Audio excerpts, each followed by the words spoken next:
Good morning, welcome to Morning Outlook. This is Kim speaking on Monday the 25th of February. So looking at the euro dollar first, and well, you see last week the euro just really set in a very tight range for most of, well, 3 days there. Slight lower highs all the way through there, lower lows slightly through there. Where to today? Well, we've already pushed up almost, well, 2/3 of what one of those days would have been looking like. I'm looking, we've got a weekly pivot and a daily pivot below us at the moment, which could draw price down, and if it's anything like it's been, the chances are that it will chop over at some point this morning anyway and run into that range. But of course, the more times it taps along and pushes up towards the upside, eventually it may move to the upside. But there's certainly not a clear path in this sort of shorter time frame here. It just looks like a chop scenario, and you can see it from the 4-hourly similar picture there. Of course, on the daily, it's only just a blip in the whole situation. It's got chance that it could, as I say, push on. I was expecting last week we might have seen that daily 200 taken out, but not yet. He says maybe today. Right, okay, the pound. Alright, at least the pound's had some reasonable movement, but even that last week it got into, okay, Friday saw a bit more price action from what we're seeing at the moment. Now it's just chopping along. Now, news wise today, the Bank of England Governor Carney is speaking at 10 o'clock. Not too sure what he's speaking about.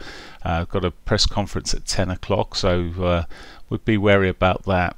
Aside of that, there's nothing else today. We've got inflation report hearings tomorrow, so maybe, I don't know if that will start moving things. But for where we are here, most of last week, aside of the blip down on Friday with Brexit chats talk going on, and we're waiting to hear what's going to be spoken about this week and what voting may happen in Parliament this week.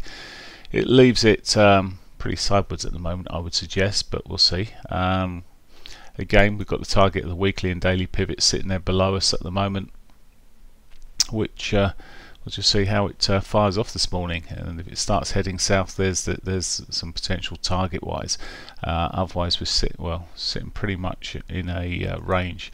Coming back to the daily though, a break of that range, well, it would see us pushing up maybe towards the daily 500 at some point, so it just needs a bit of good news, and well, that's where it could go. Okay, dollar yen flat as anything, and the days you see the volatility, such tiny days there, and same really.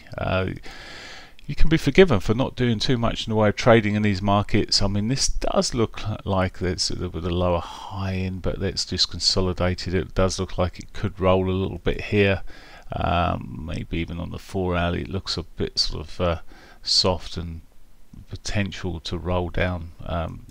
Certainly nothing massively clear, but it does look like it could roll down. It's already hit the daily weekly pivots because, well, the way the price action be going, that wasn't going to be difficult. Maybe the S1 could be on the cards, but not much in the way of pips there. Very tight range. Aussie dollar, well, the Aussie dollar pushed back up on Friday, bullish harami sort of pattern there. Pushed up so far this morning off of some data. Might have been helped by the New Zealand data overnight there, with some good retail sales coming through. But I'm just looking here. I mean, it's a more solid, more trendy sort of week last week, and well, Friday helped that movement. Pushed off a daily, the weekly, weekly rather. The daily is below us. I mean, any break of trend may see that as a target later on, but the way it's moving at the moment, it does look quite sound to the upside.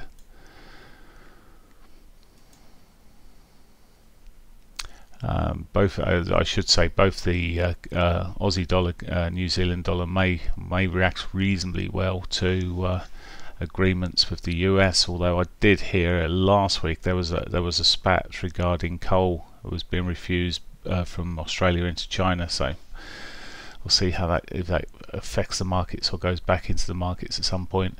Canadian dollar, meanwhile, a bit of strengthening here. I talked about this last week in terms of some of the strengthening. It then obviously on Thursday pitched up there, but does look like it's strengthening against US dollar. May have further downside here, but it is slow, but it is moving in the right direction. You see the lower highs coming through, lower lows. It's certainly looks bearish at the moment, but it does have both daily and weekly pivots up there above us. Actually, it could even have some divergence. There is some divergence at the lows here. Personally, wouldn't touch that unless it starts breaking above the 131.48 area, 47 area maybe. Yeah, 47. If it starts breaking above this level, maybe these targets could be on, but at the moment it looks pretty strong to the downside. Okay, that's pretty much it. As I said today, well, we've really only got Carney speaking. We have got an FMC speaker at 4 PM, but it'll be outside our trading range, but speaking due to participate in a moderated discussion titled Fed Listens. There we go. Right, have a great day. I'll speak to you tomorrow. Bye for now.